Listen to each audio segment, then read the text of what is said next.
Okay, SWAPA members, thank you for joining us. On behalf of Amy Robinson, our communications director here at SWAPA, my name is Mike Penabianco. I'm your communications committee chair. Along with us today is Captain Casey Murray, our president, Captain Mike Santoro, your vice president, and Captain Tom Nickboy, your second vice president. We wanted to have just an opportunity while you guys were all here and we had our whole staff together to go back and look at the last month. A lot's happened over the last month, starting with the December board meeting, rolling right out the door and to the picket in New York City, and then coming home wishing for a peaceful holiday, but obviously rolling right into the meltdown that the flight mirror before, during, and after Christmas. And so a lot's happened, and we wanted to go back and maybe start with the board meeting and get a few points to our membership, because we really haven't had the opportunity to get you guys together and actually have you address the membership directly. So Amy, would you like to start in with me? I'll go ahead and start with Casey. So I think one of the first things that our membership would want to know is, apparently you were given the opportunity to be able to call a strike authorization vote. What does that mean? Well, I think it's important through all of this and all the things that Mike sort of listed in the last month, to understand that we can't lose focus of the contract, and through the meltdown, through the picket, that has to be our singular focus, and that is remaining our focus.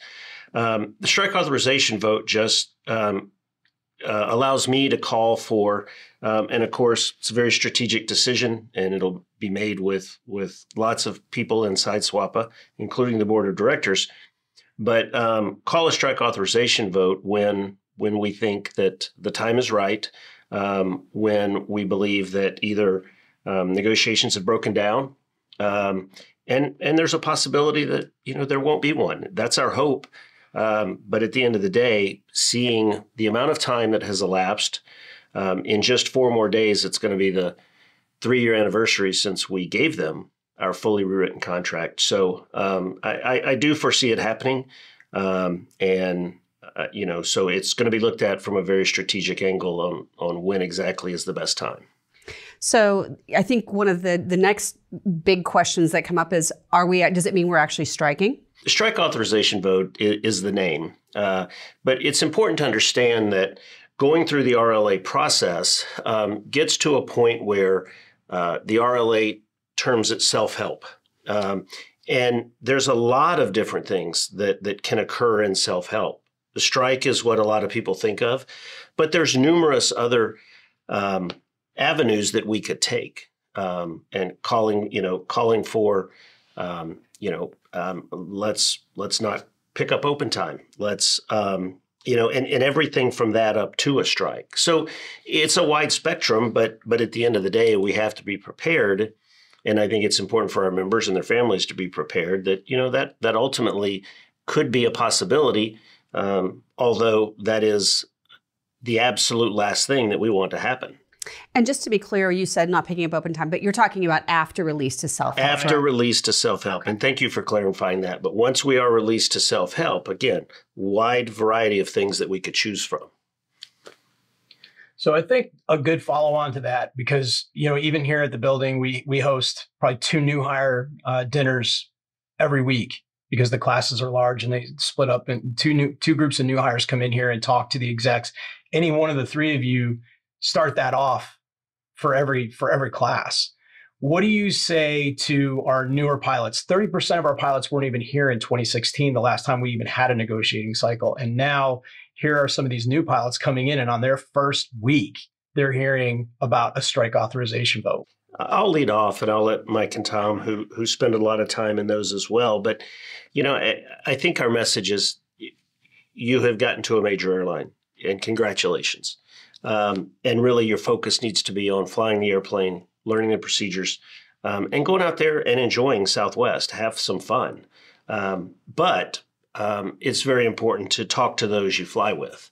And I think that's one of the most important messages. It is incumbent upon those of us that are here and have been through this to mentor and talk to and educate some have never been in a union, and don't understand the process. So That's important, is making sure that, they use all available resources, not just what comes out of 1450 Empire Central, but, where the rest of the membership, there's a lot of expertise in a lot of different areas that's out there flying around in the terms of our captains. So I think that's important. Yeah, that's a very important. Learning the history of SWAPA and our relationship with Southwest is also very important. Only going to get that by talking to people that were here in the 15, 16 contract time. So I encourage new hires to go out and do that. One thing that's very important is that we're one of the only airlines unions that allow our new hires to vote on all of our stuff, up to and including the SAV. So, if you've been here 60 days, you now have voting rights, which brings challenges in and of itself, as we move down the road in publishing that vote. So it's important for them to not, get real upset with it, or, just learn what the contract's about, what the SAV means, what the RLA is, because it's a long process. Sometimes it's confusing. Encourage them to go to our RP articles with the SAV education. The RLA education, so that they know the road that we're heading down, and to not be afraid of the RLA. It's the tool that we're given to exercise our rights to get a contract that we deserve. I'll do a two-pronged approach to your question, Mike, and that is the new hires. We were very, we tell them that, enjoy your first year and your career here. And we always tell them, listen, let us worry about the hard work of negotiating this contract, the pickets, but stay engaged. Like Mike said, we want you to stay engaged because you are the exception to other unions where you can actually vote as a probie. But we also tell them, let us do the work and lead us to a contract. Just stay engaged and enjoy your first year. And I'll just close with this, and thank y'all for that. But I think it's really critical to understand that our primary driving purpose is to assure our pilots' security. And so when we throw around terms like strike authorization vote or self-help, it is using a tool, but we can never, ever, minimize the fact that our primary purpose is to provide security and protect jobs. And that being said, with that, we have to balance it with some of the things coming out of the meltdown that we're saying, and some of them sound very angry and very pointed, but part of providing security is making sure that we affect some change, and we can. We're a very analytical organization. We're not a national union. We're focused solely on Southwest Airlines, and we want them to succeed.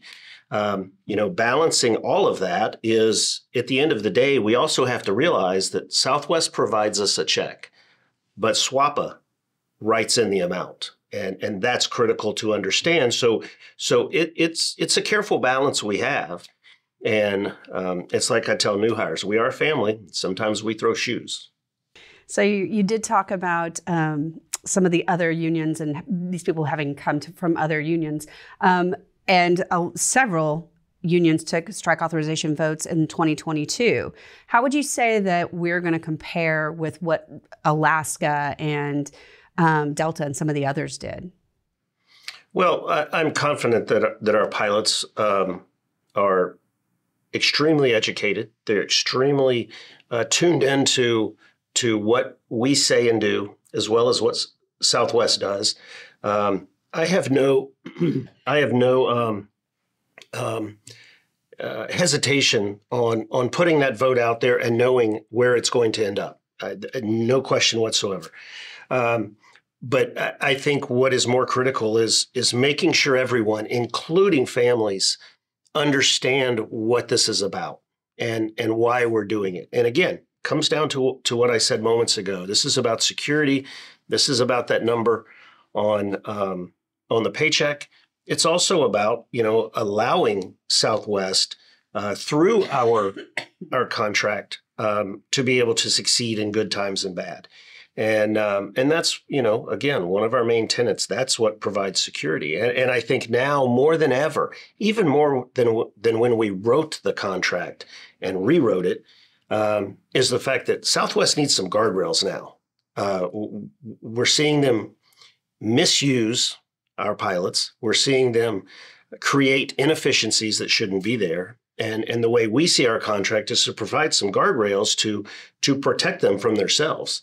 There's some things that they believe they have the right to do that really, should you do it? And I feel strongly about that. So I think it's also important to understand that our DNA at Southwest is a bit different than Delta, United, right? We have a legacy of Herb Kelleher, who was an amazing leader, and most of the pilots really focused, got in behind him and what he stood for, and which created the amazing culture that everybody writes business models, business books about, right? I think it's important to understand that is not so much the case anymore, right? People still remember Herb, but it's a big airline now, and we're like any other legacy when it comes to how we're treated as pilots. And so to try to educate our members, our pilots, that, yes, Herb did create this airline. It was an amazing airline, but we have to understand that we're more like United, Delta now, and to try to, focus your energy and trust in your union, and knowing that we're going to support you going forward, and make sure that, like Casey said, we are very in tune in job security and keeping everybody employed here, which is why we do take a pretty aggressive tone towards the management when things go as bad as they did over Christmas, right? Because we've been preaching from the rooftops about, we need to fix these things for years, and no one listens. And I think it's just important to follow up on that and what you said about sort of, from Herb's airline to the legacy, that's okay. It's okay to do that. We just collectively, as a 10,500, 11,000, and possibly even 12,000, member organization, just have to realize that and accept that. And again, it's okay, but that's where we're at. And that's how we have to approach the business side of what we do. And it's okay. Right. So I'm going to shift gears just a little bit, because right on the tail end of that board meeting, we all jumped on airplanes and shot up to New York City for a picket on Wall Street. I know a lot of the membership has seen some of the photos, some great photos of that event. Several hundred pilots, including a large group of pilots from JetBlue, American, FedEx, NetJets, United Airlines.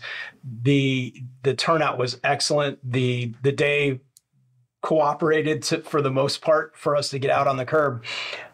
And I know none of us could have predicted what happened over the holidays, but looking at the day of event where Bob Jordan and the C-suite came out and rang the closing bell and announced their 18 cents a share dividend to the shareholders, what were your thoughts the day we were out there on the street, and some of the observations that you had, and some of the messaging? Because I know we all had conversations with Bob and some of the other executives, including Gary Kelly. And then looking back on it today, after having seen the holiday meltdown, what are some of your thoughts on that? Yeah, we had, of course, the first day we had the Wall Street picket, and then the next day, lots of us stayed after and did the Wings Club, because Bob was their guest speaker at the Wings Club.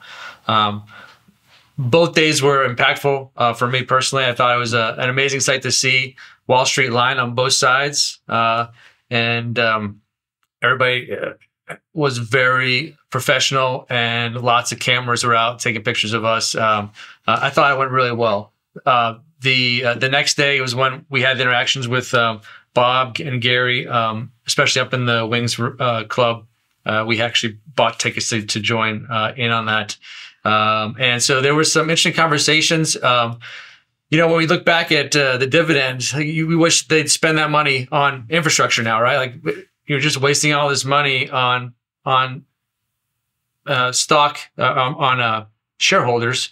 I know you want to inflate the stock price. Everybody loves stock prices. Wall Street loves it. But if we don't have an airline to fly people around on and have a spot on the stock exchange, is not going to help us. And we need to, personally, I think we need to invest that money back into our infrastructure and certainly into our scheduling IT infrastructure. Interesting conversations at the Wings Club with Bob. One thing he asked me, he's like, "Yeah, what do you think of my speech?" And I said, "Well, it was okay." He's like, then he said to me, "Well, you want a contract, right?" I'm like, "Yes, I would want a contract." He's like, "We're going to get there. We're going to get there." And he said, "You're probably tired of me saying that." And he says that every time we get together. And I said, "Actually, Bob, yes, I am tired of hearing that we're going to get there, because what I see in the room, and that week actually was a good example, was more delays and stall tactics and, beating around the bush." And I echoed my frustration there to him that day. Do you think that some of, when I'm kind of jumping ahead here a little bit, but do you think that some of the government oversight into some of the meltdown issues that happen will have a bigger impact? I mean, there was a great article in the LA Times that talked specifically about the board of directors Southwest Airlines board of directors being directly responsible because they chose to do the thing we've been talking about all the time, and that is just take their place and not actually look at infrastructure, any of the other things that they're not investing in, but instead just spent that money on share buybacks. Look, there's business papers written about signs of a healthy company, Fortune 500, Fortune 150 company. There's pillars that are indicative of a healthy company. We do the dividend payments. I'm a shareholder. I like dividends. I am a Southwest shareholder. We do stock buybacks, right? Which used to be illegal at one point. But the one pillar, which is the first pillar that business papers are written about, we don't do enough of, or maybe not at all some years, and that is reinvestment back into the company, whether it's infrastructure or labor contracts. When you have 40,000 of your frontline employees that are working under an expired contract or amendable dates that are years in the past, and then, of course, the IT infrastructure. We recognized the problem back in 2014, brought it to the company's attention since 2016 on, and that infrastructure, I hate to be the person or the entity or the organization that says, "We told you so," but we told them so. And both Bob Jordan and Andrew Watterson have alluded to that now publicly, that, that was as our lack of infrastructure and reinvestments back in the company that has gotten us there.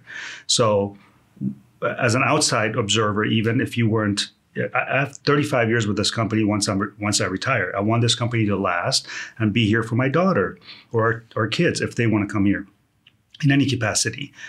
The path that we're on right now, if that reinvestment isn't done, I mean, immediately, that this company isn't going to be the shape it's in or right now, what Herb kind of dreamt of when he created this company. So I think it's very clear that dividends payments are good to shareholders and make shareholders happy, but what have you done for the longevity and the health of the company in terms of infrastructure spending? And that includes labor contracts. Well, you're exactly right. I mean, the health of the company and the stability of the company is pillar one, and it has to be addressed. Fiduciarily, I would point at stock price as well. As a shareholder, I would rather like to see a maintained stock price. We've seen it fall 15% just in 9 days. 30% over the last year.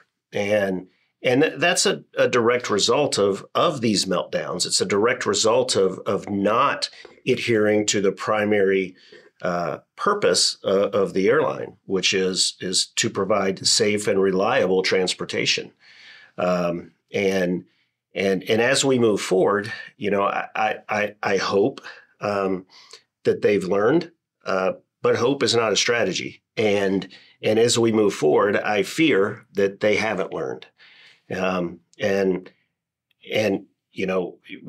What I wrote last week is right to that heart. Is that there are case studies, and while you were speaking, I was thinking of Blockbuster and the 2-decade-long crash that the leading one of the leading film companies on the planet, and how it failed to adapt, how it failed to support itself, and but there are case studies all over about this. So, going back to the original question, and we're standing outside with an over 2-year delayed contract, and they're in there celebrating 18 cents back to the shareholders, where 2 weeks later, that 18 cents is gone, and the stock price is down.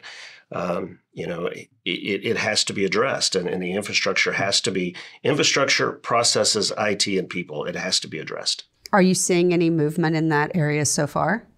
No, and then that's my concern.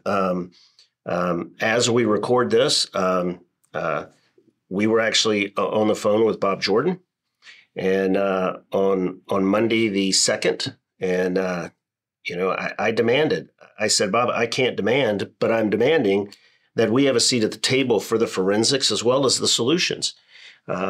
And here we are, and that hasn't taken place, and that concerns me. We're in a very analytical corporation organization, and like I say, they have an airline to run. We have an airline to analyze, and that's what we do, and it's what we're good at. And again, all the way back around to security and providing our members and all the employees at Southwest Airlines with that security.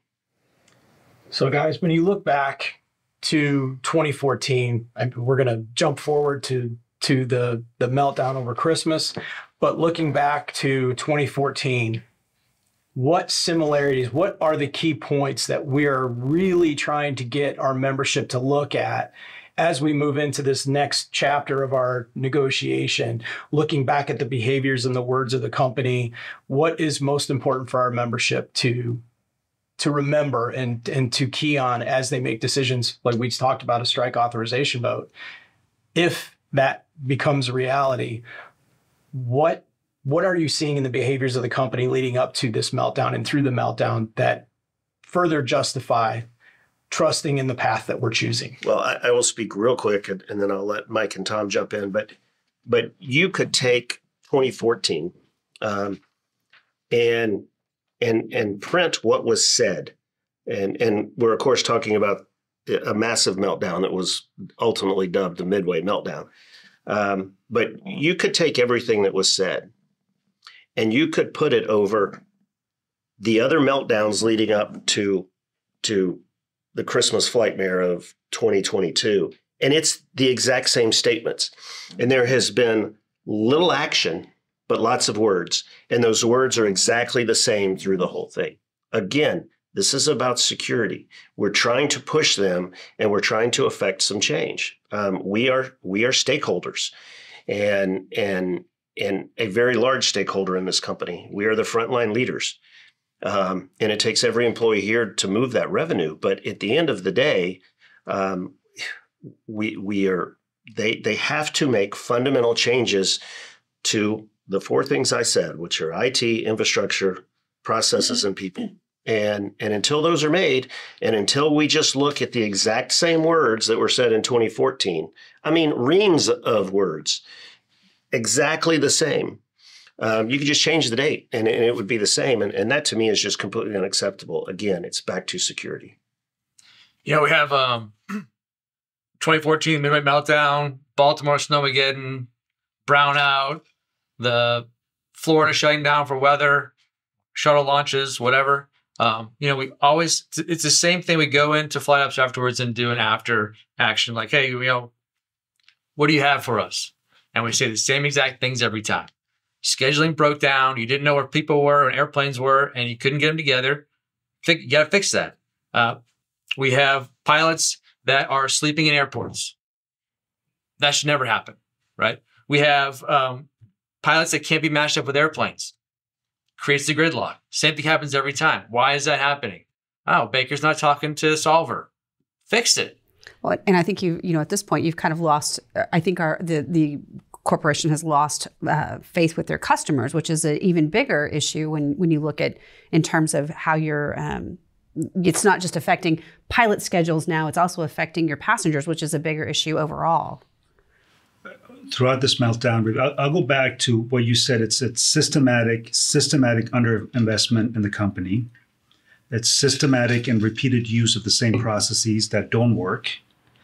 And it's the systematic, repeated approach to problem solving of those problems or those processes by the same people that created them. Right. That's just a recipe for disaster. But after the last this meltdown, I have to tell you personally, and I think I can speak for a lot of people, not just within SWAPA, but out on the line, is that when you strand 2 million people on the first post-pandemic holiday that people actually traveled on, and around the sacred time of Hanukkah or Christmas, and they didn't get to spend time with their grandkids or grandparents or kids, people have long memories when it comes to that. You can strand them on May 2nd and send them vouchers, and you can recover from that. But you strand people around holidays, especially post-pandemic. I personally,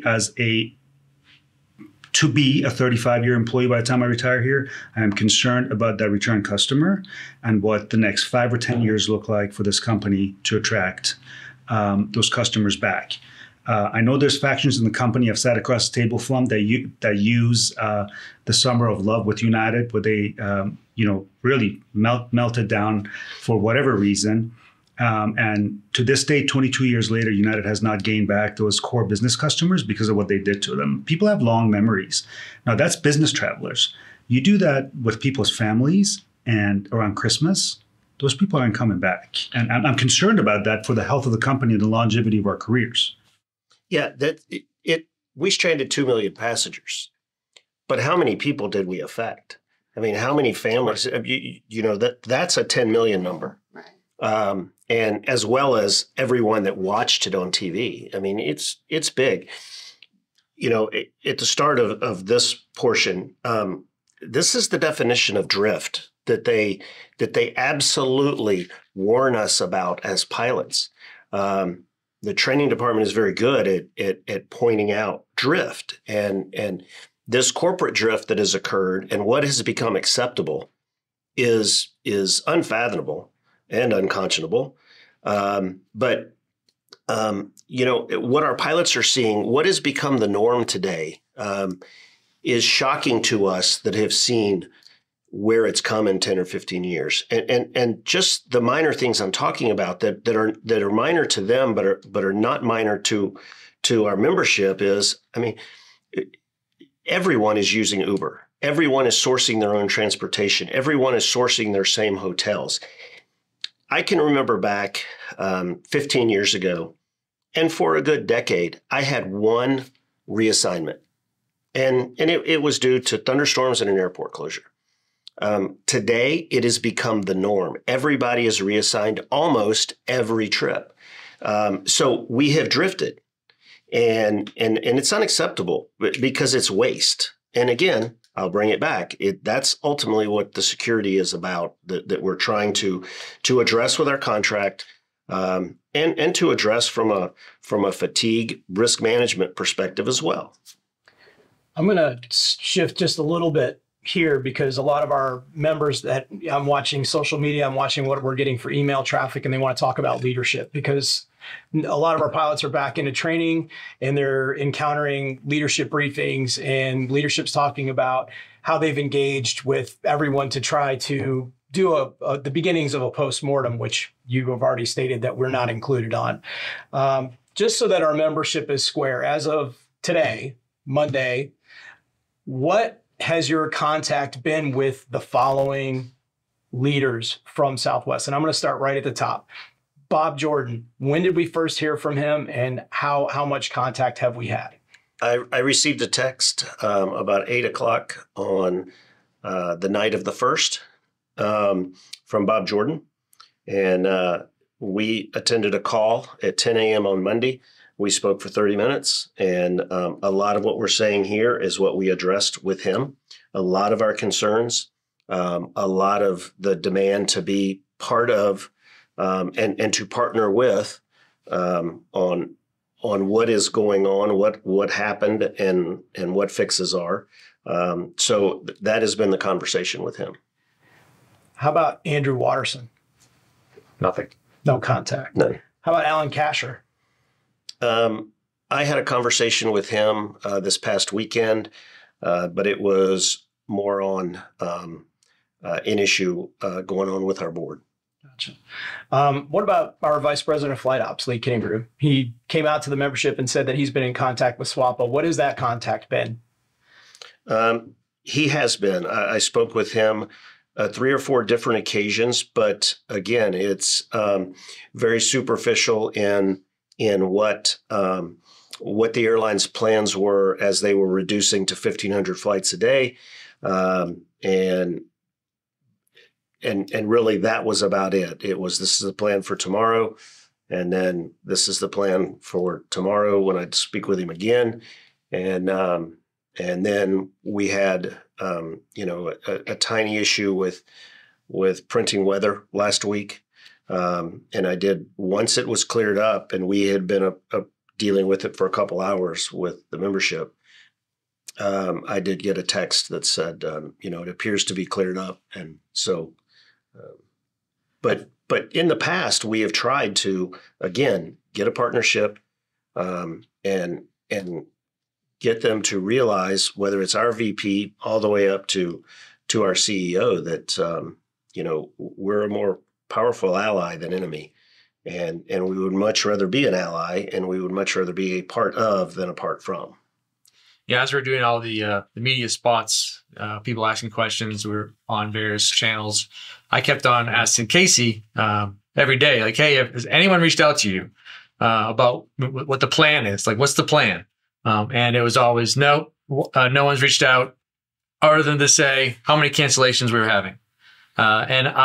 So I reached out to, my counterparts and asked them as well, like, that would have been Grant and mostly Grant is what I would text, and he would answer back, we're canceling this. And, but no one called us and said, hey, we're thinking about doing this. So this is the action plan. We're going to the path we're going to go down to recover.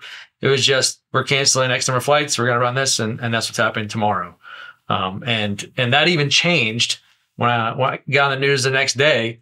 The number of cancellations had changed. And I'm just like, I just learned that from the news, not from flight ops calling me to say, oh, we're reinstating some flights because we're kind of catching up here. I learned it from the news. So all 3 of you, speaking of the news, all 3 of you did many national interviews on TV. Was there anything during that you didn't get to say, or that they cut, or that you wanted to say that didn't show up there that you felt was important that the membership hear? Well, it's funny, and I just have to say, I hate doing the media. But it was important at the time, and all 3 of us, there were so many requests that all 3 of us were doing them. Whether they're pre-recorded or via phone or written, it's generally cut down to one, basic 20-second blurb, and not actually everything that's being said. And the live ones, you have a little bit more freedom to say, and I believe we covered a lot. It's a fine dance between really expressing our anger and disappointment versus, again, trying to get the point across that we're in contract negotiations. We've been trying to fix this. We are willing to spend time negotiating to make sure that we address some of these. I mean, that's what we're down to. We are not partners. We are, forced to negotiate for their efficiencies, and that's just shocking and unheard of. And we're still fighting with them on that. And this isn't the, we want to work less and get paid more. We're Southwest pilots. We're the most productive, proud of that. We want to make sure that there's the opportunity for our pilots to work as much as they want or as little as they want. And it's important to have that flexibility. And but there are efficiencies that can be made in there. And we're forced to, again, to negotiate. As we were strategizing after the rewrite and even back into 2018 and 2019, I was always like, we're going to spend a lot of time on this scheduling section that really tries to address what they need, even though they don't know they want it yet. There can come a time where we can be like, you know what? Run it how you want to. It's not good for what I've talked about here, security. But at the end of the day, they're either going to agree to what we've tried to address or not. And if they don't, then we can plan on living off guarantee. Our rates are going to be completely different than they are today, or like our peers. We're not going to sign a contract where the company overmans, which they did in previous years, and we all live off guarantee. There's going to be a cost to that, and we're going to capture that cost one way or another. That's not the best way to do business. It's not the best way to address what I have said is our primary purpose here, which is to provide some security. But it's an option moving forward. There are very few things that are attractive to new pilots that come to Southwest, right? We don't have the best upgrade times. We don't fly more than one airplane. We have decent bases, but that's about it, right? So the selling point to come here is our flexibility and productivity. When I go to work for 3 days, I know that I'm going to be able to fly a trip that pays me the most than another guy who would probably fly a 5-day at United or Delta, right? But I can make more in 3 days than they can in 6. But the company is hamstringing that. And the whole point of our rewrite in Section 6 is to make us more efficient still and more productive than before, so that what Casey's saying is we can still go out there and make the money we want or not, right? Either way, you can throttle up or throttle back. We have guys making crazy money, TFPs per month, 400. We have guys doing 20 just because they want to coast for a month. That's possible here. But the more they increase reserve manning and stack our boards so we can't be flexible at all, we can do that, live off guarantee, and we'll just throw the TFP number off the chart so that it equals our W-2 ends up being the same without working. We don't want that. And a lot of pilots come here for exactly what I focused on through some of this, which is security. I mean, and if we don't have that, which I would argue that it's fading, and we're seeing it with what happened last week and the many other weeks that we could include, but that's slipping, and that's what we're trying to address. And I think you said the magic word is the rewrite.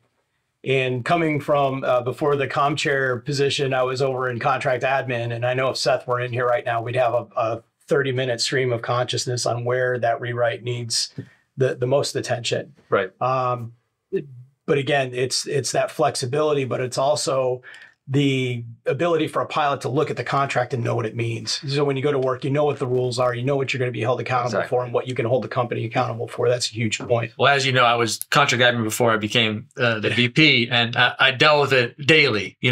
There's so much gray in our scheduling section where guys, it says one thing, but it doesn't actually mean that because somebody in a closet one day agreed to something else. It's ludicrous, right? And the rewrite is so necessary.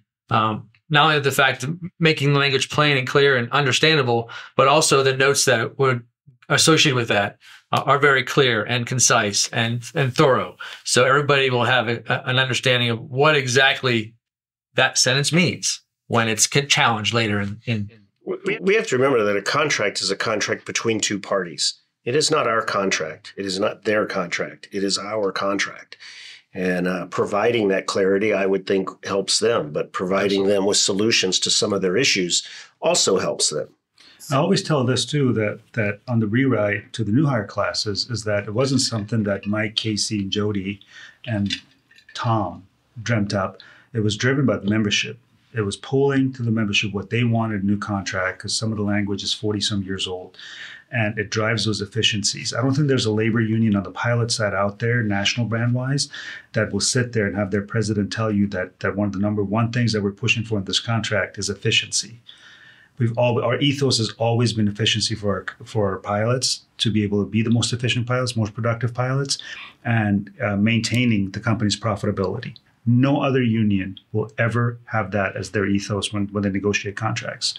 It's always max pay to the last day, and we're not like that. So when you look at that, what we're talking about in terms of driving those efficiencies is it would help them prevent meltdowns, reassignments that we've seen. When you look at what happened during the Columbus Day meltdown in October of 2021, where we had 2,000 canceled flights, $75 million loss, and 30% of the pilots that were on duty that weekend never touched an airplane. They were either deadheading or stuck in a hotel for 2-3 nights in a row. And that's what the efficiencies are we're talking about. And I think from my own perspective, just from 22 years of being here in SWAPA, when the 2015 contract went down and we were all involved in, Amy and all of us actually were involved in trying to rebuild and go to the SEP process.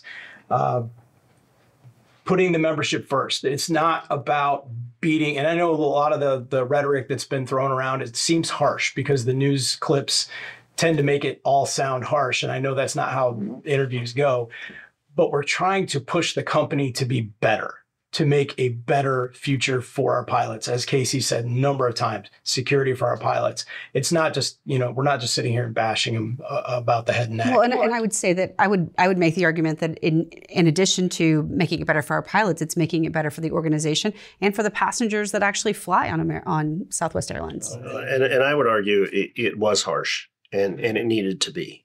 Again, being able to look back at 2014 and the Midway meltdown, and the same things said, same recommendations they were spouting, and we've heard it for the past 2 weeks since this latest catastrophe, and that's what's unacceptable. So it does need to be harsh at times. Yeah, what's happening is the definition of insanity, right? They're doing the same thing over and over again since 2014. Yeah, despite being told that they should change what they're doing. They did roll out 9/11 and 1380 and COVID and Herb's original words. I mean, they're going back to the old playbook to try to, get that can-do warrior spirit back out there. And, we love that stuff too, but is that really the solution to this problem? It's not. The spirit of Southwest is what goes on the front lines. And it's how our pilots work together with ops agents, with dispatch, with the ramp, with our flight attendants, with provisioning, with maintenance. That's really where the spirit is. And so, there has to be a recognition in Dallas that, that's where it is. And they need to focus more on the operation, more on making sure that what they're providing our customers and our internal customers is an expectation of reliability, of an expectation of security, and of an expectation of that our passengers are going to get to on time, safely and efficiently, as well as our internal customers are going to be home with their families as well when they're expected to. It's really important to something that Casey said earlier is that when we say, and Casey predict, and one thing about the media that I didn't get out there is quote by Casey in November, as recent as November, where he said, if we keep doing this, we're going to have a meltdown, a massive meltdown. And he actually mentioned it might be Thanksgiving, Christmas, or New Year's, right?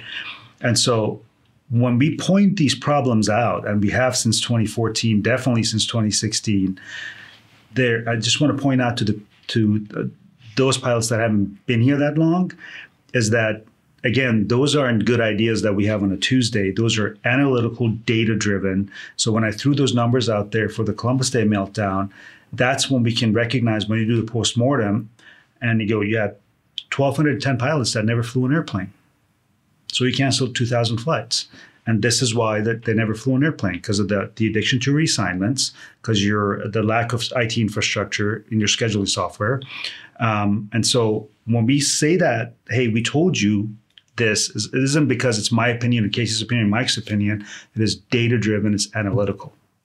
And the symptom, I mean, and you named off a few, but the deadhead inflation, when we routinely see 1,000% increase in deadhead, but when we see at times 15, 16, 17, 1,800%, it is a symptom of of something that is wrong.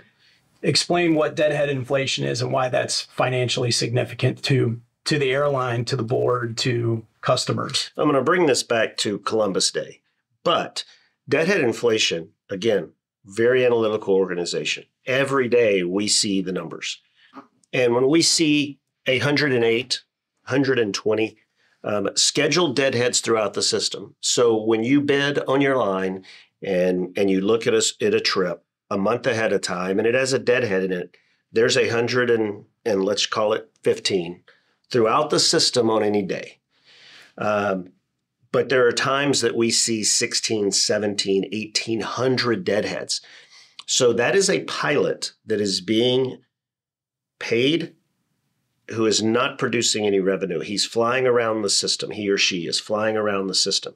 So back to Columbus Day, when you have 2,000 pilots sitting out during that 3-day meltdown that occurred, not producing any revenue, those are the efficiencies we're talking about. There is going to be, due to our complex network, some inflation. There is going to be some things that occur, and you're going to see some reassignments. And in the past, a reassignment should be, we run between 9 and 11%. Our peers run 3 to 4%, but it's a function of hub and spoke versus point to point. I have seen 85% reassignment. Granted, that's an outlier. I've seen 70 numerous times. I've seen 30 to 50 on a regular basis. And so that's inefficient. That drives also deadheads, because once you're reassigned, they have to get you back either home or onto your trip or doing something to be productive. And so when you see 1,000, 1,200, 1,400 additional deadheads, that's inefficient. To pay us to be on duty and ride around in the back of an airplane is financially really irresponsible. Also takes away that revenue seat for people that needed to Correct. be places over this past meltdown. And we've seen, I know during the Columbus Day meltdown, we had we'd pulled several schedules where it was like literally a pilot, that was his entire day. Like he just deadheaded. Those aren't anecdotal. There's trips where the pilot deadheaded to city A, sat in the hotel in that city for 2 days, then he deadheaded back home. Yeah. That pilot never flew an airplane. It never created any revenue for this airline. Right.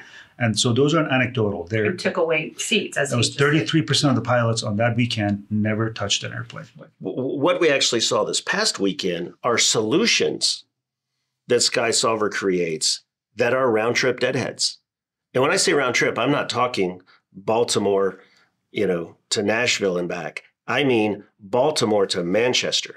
Mm-hmm. This is solution. So looking back, sometimes these deadheads occur, and after failure after failure after failure, they end up back where they went through. But we've seen solutions where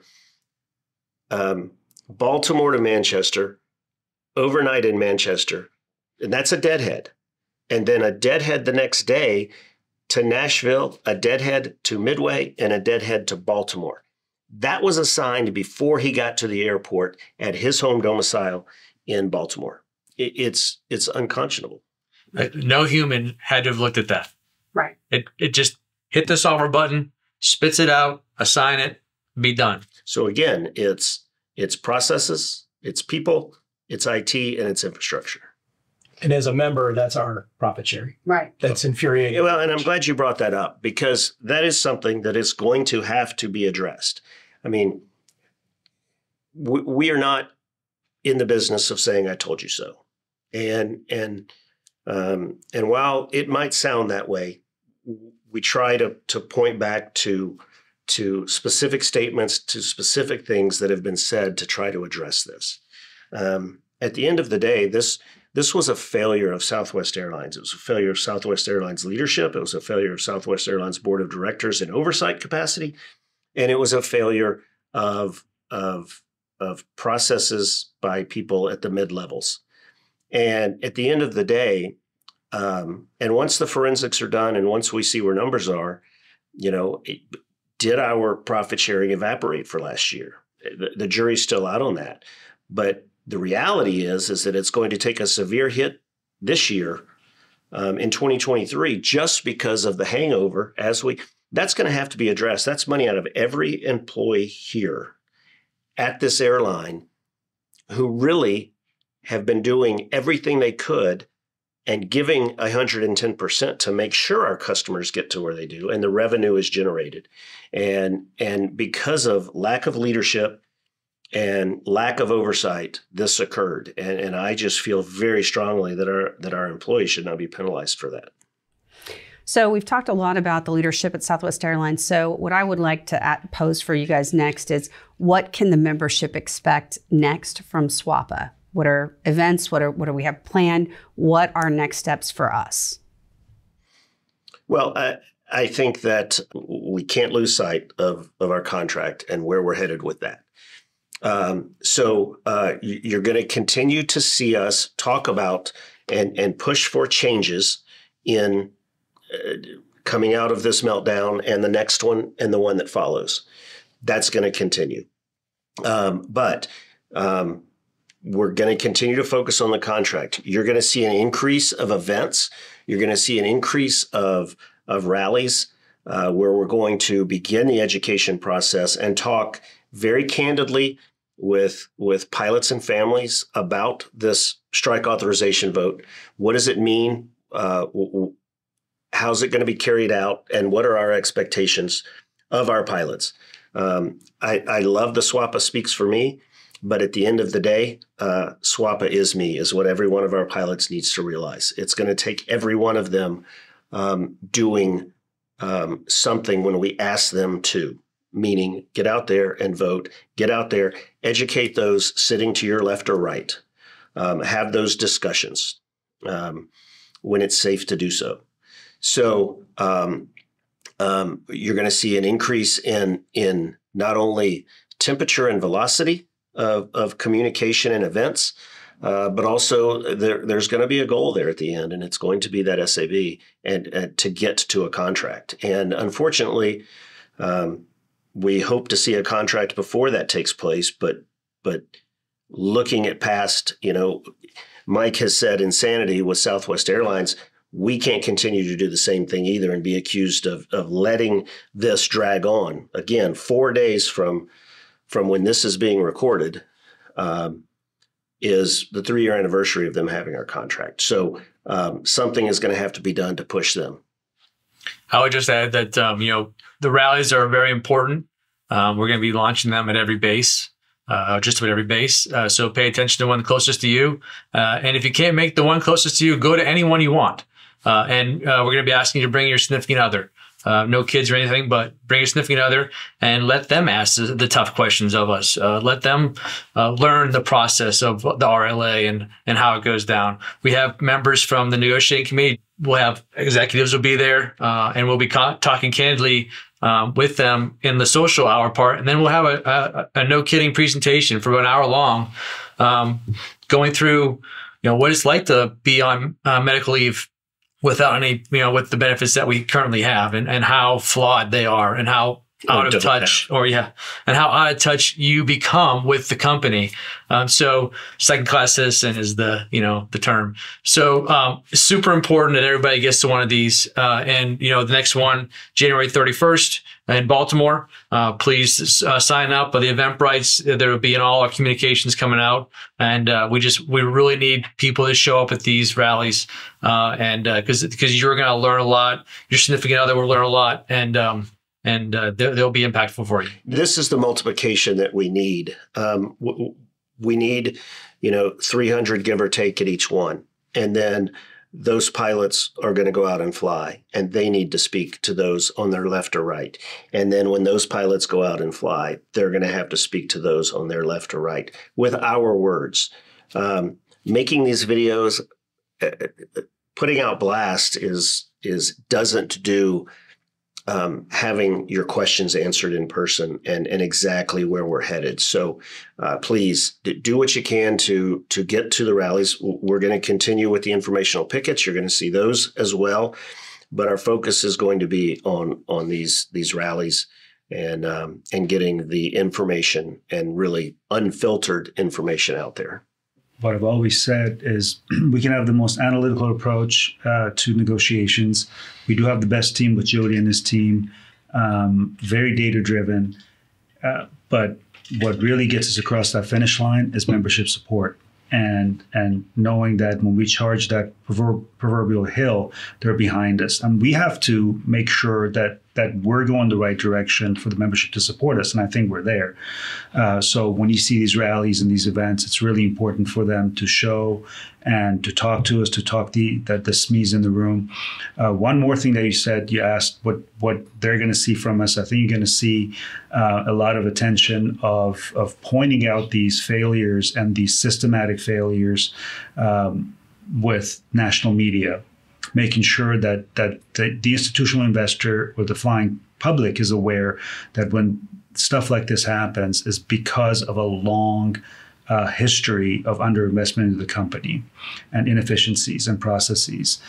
So both of those, I think, it's really important. Yeah, and that reminds me, we've spent years developing the relationships within the media, and I've talked about this a lot, but we've also spent a lot of time, effort, money, and analytics on our Wall Street contacts, talking to Wall Street investors, both buy side and sell side.